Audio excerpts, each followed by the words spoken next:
If you've tried generic marriage advice and it just hasn't worked, it's probably because generic advice doesn't account for your specific pattern. And your pattern actually matters a lot more than you might know. Today, we're going to talk about 4 distinct patterns of disconnection in marriage. And I'm going to describe all 4 with enough specificity that you can be able to start to identify yours.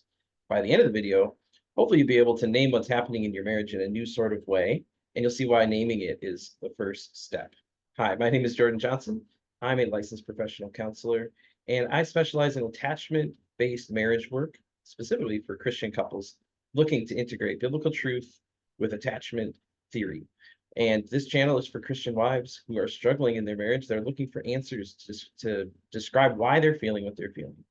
So today we're going to dive into the topic of why these different patterns exist and what's going on inside of them. So let's get started. Well, first of all, I want you to know that marriage disconnection, it isn't random. It follows recognizable patterns. When you can name yours, then you can finally start to change it. Before we jump into today's topic in depth, one of the key pieces to this whole process is getting this identification correct. I've created a quiz that'll walk you through a bunch of different questions to see what disconnection pattern is going on in your marriage. It takes about 5 minutes, and you can follow the link in the description below and instantly get a result that will match up with the disconnection pattern in your relationship. And then with that, if you sign up for being on the mailing list, the subscriber side of things, you'll get a series of emails for the next few weeks that will cover your specific disconnection pattern in more depth and give you some ideas about what can be done to solve those problems. All right. So most couples know that something's wrong, but they can't really name what it is. They'll come into my office as a therapist and they'll say, I need help with communication. I need help with conflict resolution. But as we all maybe know, a one-size-fits-all does not really work. Most of the time, you might hear some good ideas about what to do with communication or conflict resolution, but you can't necessarily see that turning into connection in your relationship if you're not 100% sure how to apply that information to your pattern.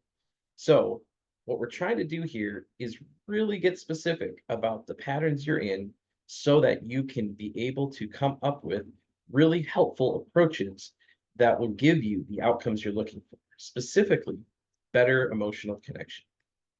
So out of the 4 patterns, the first one we're going to talk about today is the longing and withdrawing marriage. The longing and withdrawing marriage looks like this. One person wants desperately to be connected, and she's leaning in. She's wanting to have those conversations with her husband. She's asking about his day. She's looking into his world and trying to understand what makes him feel good and what makes him feel sad. She's really becoming a student of his emotions and his needs. However, there's not necessarily a reciprocation of that on his side of things. Sometimes he'll pull back. And actually, sometimes the more she leans in, the more he leans back. And this can create kind of this strange dynamic where it's like always wanting something that isn't really there, or wondering, is there something there? If you're the one pursuing or longing, a lot of times you're the one that feels invisible, unheard, alone inside of your marriage. In a couple of my first videos, I talked more about this in depth, but the idea here is that he is experiencing a stress response when he sees his wife feeling anxious about attaching. And that creates a response in him of feeling overwhelmed and flooded. It actually makes him want to retreat to take care of himself. And this cycle runs on autopilot. A lot of times, neither person really can see it happening, but you can feel the effects of it. Wondering if you matter to him. Him wondering, is she going to ever just calm down and make life a little easier for me? Why is she always expecting me to talk about my feelings? I don't even know what emotional connection looks like. You keep talking about things that I don't understand. The other thing I see coming up in this particular pattern is the mislabeling of narcissism. And I'll probably create more videos about this, but when somebody pulls away in the attempt to take care of a problem on their own, sometimes that can be looked at as selfishness or narcissism. And I want you to know, like, that's not what's happening here. What's happening is This is a self-preservation response, and it's an attempt to try to feel okay. But the way that this man feels okay is not to process things openly in an emotional sort of way. Most of the time, emotions feel overwhelming, and so it's pulling back and thinking about things logically in a calm place. So one of the things you need to recognize if you're part of this particular pattern is if you're the wife, you're not a needy person. And I'm going to add to that also, your needs are not unreasonable. Wanting an emotional conversation is really important, but also he's not emotionally unavailable. He is just overwhelmed. And so two nervous systems are doing exactly what they're wired to do in this moment. You got one person saying, I need connection to feel close and safe and secure, and the other person saying, I need distance to feel safe and secure. And two different nervous systems with two different wirings and two different needs, but both of them wanting to get to the point where they can feel calm and relaxed together. The second pattern is the parallel lives marriage. So in the parallel lives marriage, think about this. You've got a roommate situation going on here. Two people that once loved each other and committed to each other, perhaps, are now going along with their life kind of in separate realms. One's going to work and the other one's taking care of the kids. Or you're both going to work and you're splitting duties, driving different places to go to different sporting activities. Not really a whole lot of conflict, but the problem usually with these marriages is that there's not a whole lot of intimacy either. Not a lot of overlap and joining together when it comes to being on the same page. A lot of times, these people are highly functional. They can do things really well together. They can handle logistics and a schedule like nobody else.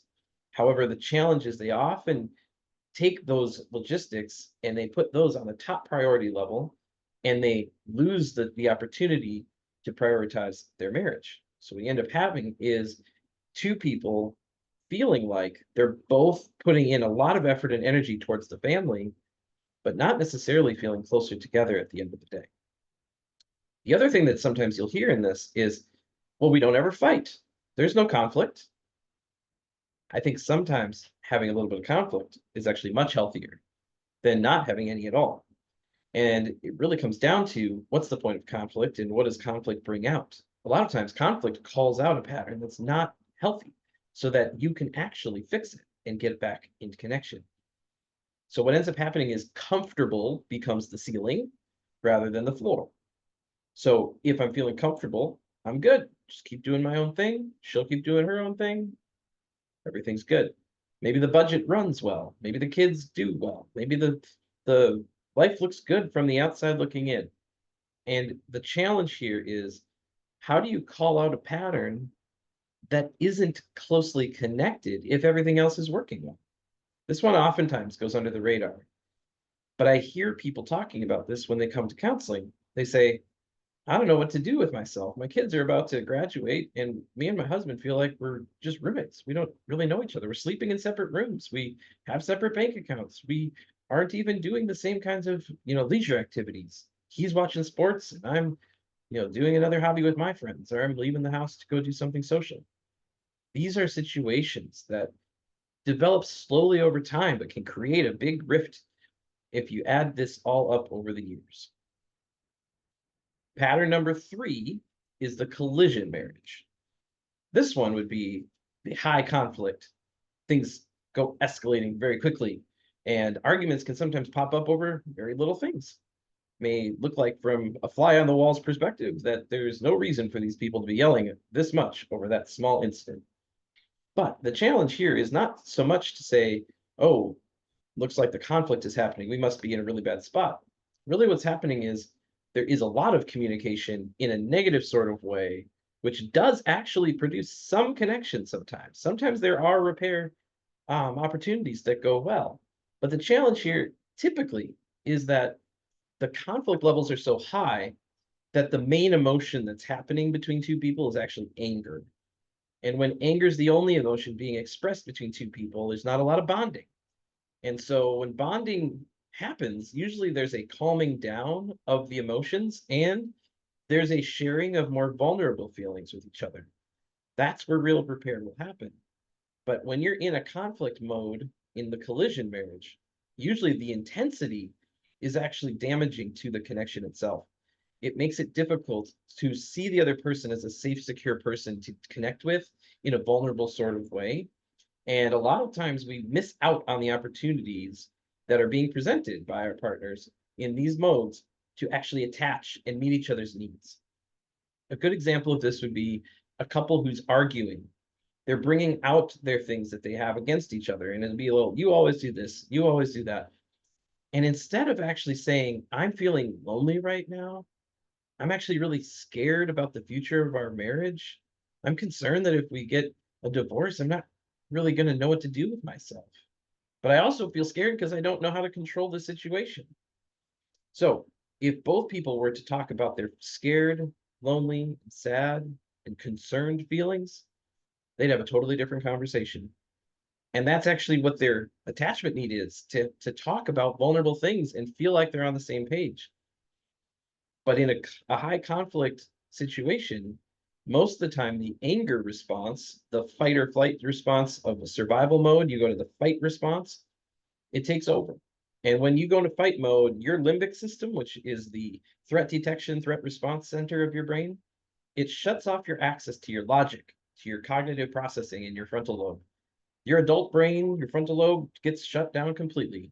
And all you're doing is reacting back and forth. And so if you see yourself in that, you're very likely in the collision marriage. All right. Pattern number 4, the one-sided growth marriage. So imagine this scenario. Going along in life, one of you, maybe you, decide, I'm going to read more about that. This is interesting. I'm seeing a pattern here. I see that maybe there's some things in our relationship that aren't necessarily going the right direction. I need to understand better what's happening here. And so she starts doing the work. She reads, she reflects, and she starts to long for a better relationship. And yet he's over here, what's wrong? Why do we need to go to counseling? Why do we need to read these books? She's sending him videos and articles and Instagram posts. And he's like, yeah, that's other people's opinions about how things should go. I don't know what you're saying about us. Why don't you just accept things the way they are? Why do we always have to be changing and growing? Like this is fine for me.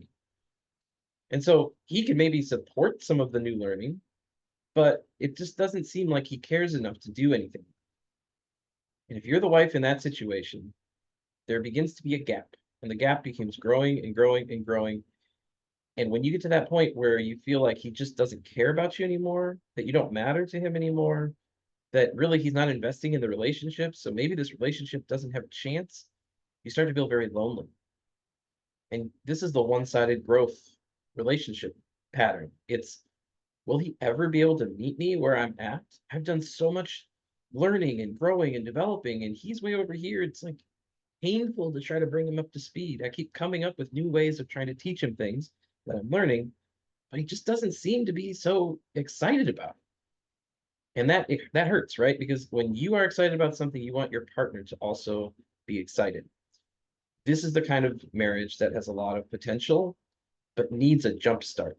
You know, it needs to be two-sided growth. Now, I will say, one-sided growth is better than neither side growing. So this is not necessarily a lost cause, but it is something that comes up a lot for couples counseling, is that one person has done a lot of research and done a lot of growing and is trying to bring their husband in to do some more work. So if you see yourself in this one, my guess is that's one of the reasons why you're on this YouTube channel. You're trying to grow and develop and learn. And so I'll have more to say about this particular pattern, but just so you know, one-sided growth marriage, one person's doing a lot of the work, the other person's still not engaged. Every one of these patterns is driven by attachment, and every one of them has a way through that just doesn't require one person, in this case, the husband, to change first. All of these are things that can improve even when one person does some work. And if you're the one doing the work, it may feel lonely. It may feel like you're growing without a partner, but each one of these patterns has a different approach that can be helpful. So all of these patterns have a few things in common. They develop gradually. It's not like one day people say, I want to have a high conflict marriage. I'm going to do a collision marriage approach. That's not how this works. There are things that build up over time. And people's natural response to distance or threat or stress is what pushes the patterns into play. So your attachment needs are typically, if you want to be securely attached, you want to be cared for, supported, you want to be loved, nurtured, you want someone who's close to you physically, intimate with you physically, in a way that feels genuine and truthful and honest, and in a consistent and safe sort of way. That's secure attachment.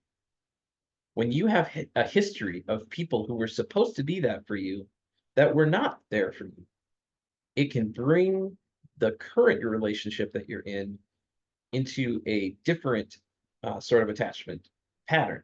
And it can create anxiety, it can create avoidance. There can be some concerns about, I don't know if the past is going to repeat itself. You start looking for signs that could be similar to pain you've had in the past. And that's one of the things that really drives these patterns. You have an autopilot function of your brain that's just looking for danger all the time and looking for things to be concerned about. And you've got old patterns that are playing out in your mind about what you need to do to stay safe and how you need to approach a situation.